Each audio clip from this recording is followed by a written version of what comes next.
Okay, so the new rules regarding how conference works and how policy making works, if you could just outline basically what that means to the party.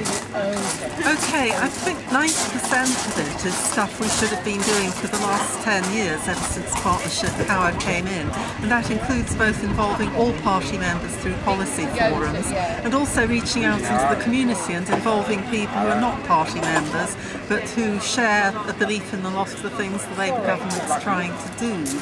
There are probably two big changes, one of which is the change to annual conference, where there will be no resolutions, no votes on resolutions at all, and the resolutions will instead be referred to the National Policy Forum and its policy commissions, which will examine them and report back.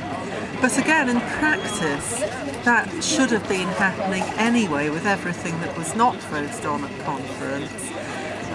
All it needs is a bit more communication between the policy forum and between members as to what's going on. The second change is the proposal to have a one-member, one-vote ballot on the final stage before it goes into the manifesto, once in each parliament. Although that also is not particularly new because Tony Blair did it in 1996. My concern about that is that it cost us £500,000 to get the turnout up to a respectable level, and I just wonder about the use of resources. I also think that it will be okay if members feel they have been sufficiently involved in the earlier stages where they're shaping the policies, that they've been able to contribute, they've seen their ideas taken on board, or they've seen why they have not been taken on board, and then at the end they may be happy to vote. If they're not involved at earlier stages and they're asked to vote yes or no to a 100-page document, I think there'll be a risk of discontent and cynicism, which may lead to abstention, but may lead to a no vote. But I think the jury's out on that. In terms of the rules now obliging local parties to engage with the public and consult them as part of the policy forum, isn't that a matter of resources? What will local parties do, given the small level of resources they have available to them?